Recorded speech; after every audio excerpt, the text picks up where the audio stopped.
Sean Yanity from the Stiliguamish Tribe, former fisheries manager and chairman for the Stiliguamish Tribe, retired.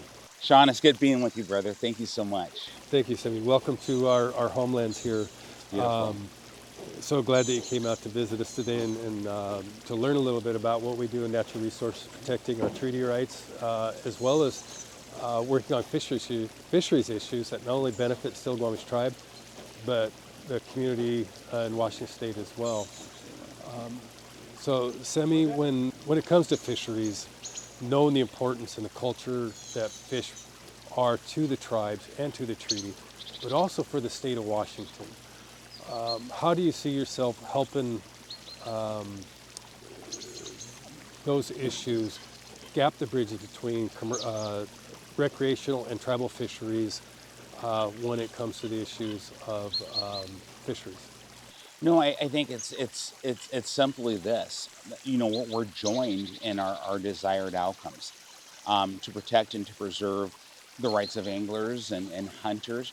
But when we talk about the tribes in this, our treaties is a sacred contract. It's constitutional, and I think it's one and the same. It's not taking something from one to give to another. It's a coexistence and having that balance. And I see that what you're doing here is contributing to our state. It's contributing to wildlife conservation. It's a value that's being created, and it's something that must be sustained. What I would say is, as governor, we should be doing more of this. We should be growing our partnerships. We should be looking at how we can educate people within our state and our communities to actually understand what I've seen today, and the value that you and the tribe creates for not just the tribal community, but the community, the state community at large. It's like a big family and a historic, beautiful part of our state family. And that's how I look at it. Yeah, thank you. Also, how about the philosophy that I always carry? I want to see your point of view on it. Is with the relationship with the state, between tribe and state relationships, it's rocky. Yeah. There's a lot of areas where the state fails its relationship with the tribes, and others is support. A lot of that is education. Yeah. My philosophy is always take your strengths and continue to build on it. Don't let the discord and the failed relationships in other areas affect your relationship with the state. How would you meld areas where there's content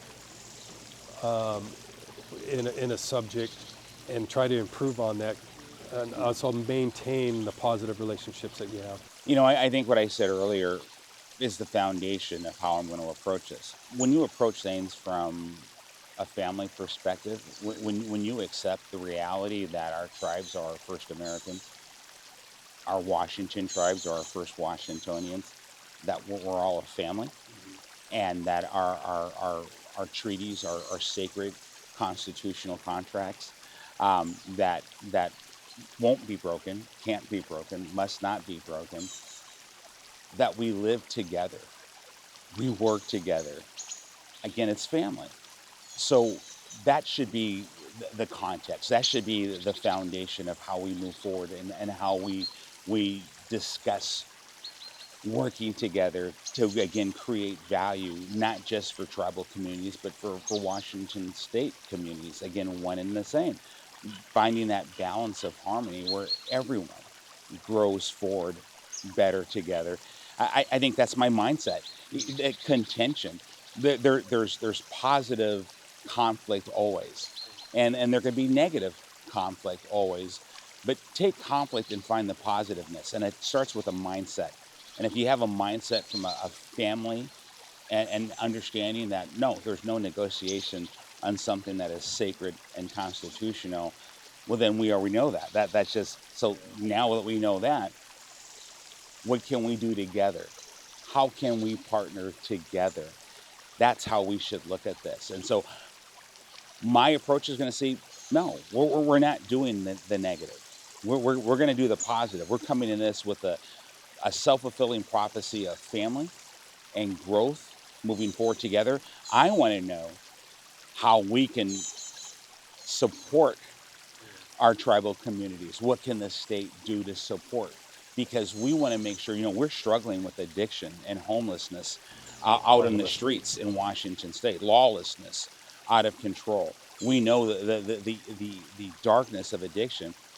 We should be partnering on programs. We should be partnering on education, focusing on quality education and lifting our youth up out of that darkness and despair and giving them a better future and preserving tribal cultural heritage. That's Washington State history. I can talk all day long on this because it is. And when I was in school, I was raised in Seattle. I was raised in Washington State. I remember reading about the totem and reading about our history for Washington State and what made Washington State beautiful for me as a child. And don't get a chance to talk about this a lot. It was that part of our history. Washington State history was tribal history. Yeah, And so that's my mindset. That's where I'm coming into this at. So, awesome. yeah. Yeah, because I see so many relationships, whether it's the county or the state, where if there's discord, we don't agree, that's carried over into our positive Yeah. conversations, and it's not good. It doesn't move people forward, and it doesn't build. It really detours from keeping that trust there, Yeah. and it should never be that way. No, no. You know, because it's like a marriage. Yeah. Billy Frank would say it all the time. Oh, We're going to disagree, but we've got to keep moving forward. that's it. And with that family mindset, it's, at the end of the day, we're family. Yeah. And that's the thing about the family mindset. And that's why I want to adopt that. And so that we understand whatever we do, at the end of the day, we're family. And I think if we go into discussions with that mindset, we're taking those barriers down. We're removing the negativity, and we're always saying that whatever we do, we're going to leave here with a positive outcome. If we don't get it, we're still family, which is still positive. And so we'll come back and hit it again, and then we'll find a way. Building a relationship, that is the best way to facilitate positive negotiations and positive outcomes, because when you care about someone, you see the best in someone, and that's what's missing, and we need to start there. uh, I'm looking forward to a partnership. What's that? Just one more question. Yes, please. Oh, With absolutely. with Department of Fish and Wildlife and the Commission, how do you see yourself navigating between the legislatures working on DFW's budget, whether they don't fund it or they decide to pull money away because they're upset with DFW, and ideas and principles being applied by some of the commissioners when it comes to hunting and fishing. Both state and tribal hunters, gatherers, and fishermen feel that the resources are not being managed for use. I mean, Yes. conservation is proper use. Yes. Preservation is no use. Yes. And we seem like that's the direction we're going. How do you see yourself navigating through that and getting funding to DFW and actually,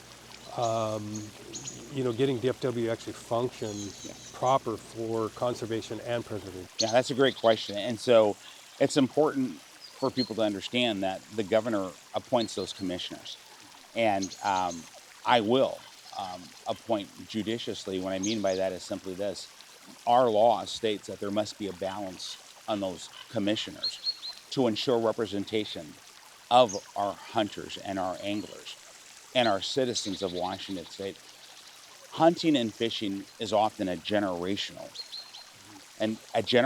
right. I subscribe to the North American model of wildlife conservation, which understands and acknowledges predators and prey, which I understand and acknowledges that as soon as man moved into nature and dominated presence in nature, it changed nature.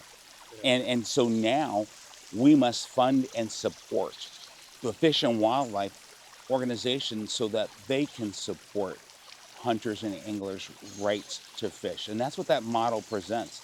It's a natural right to be able to hunt gather fish to protect and preserve, well, your families, to Food feed your sovereignty. family. It's food sovereignty is really what it is.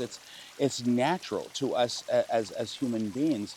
And so we must consider when predators get out of control, like the spring bear hunt, the threats of wolves, or the idea of introducing grizzly into the Northern Cascades. Understanding that balance, preservation is one thing, conservation is another. And when you overbalance one for the other, you're eliminating, you're not conserving, right? Conservating, right? Preservation, and you're right. It's saying, well, you can interpret that as removing the right to hunt, gather, and fish. Well, we're not going to do that in Washington State under my administration. We won't. We will support our Department of Fish and Wildlife by ensuring that we have commissioners on there that value and support our hunters and our anglers. We will make sure we maintain that balance, proper conservation of our fish and wildlife, and acknowledge that our tribes and those generations of hunters and anglers are the best stewards of Washington state lands and streams. That's what we're going to ensure. And that is my mindset when it comes to Washington Department of Fish and Wildlife. Awesome. No, I got you, brother. Thank you so much. Yeah.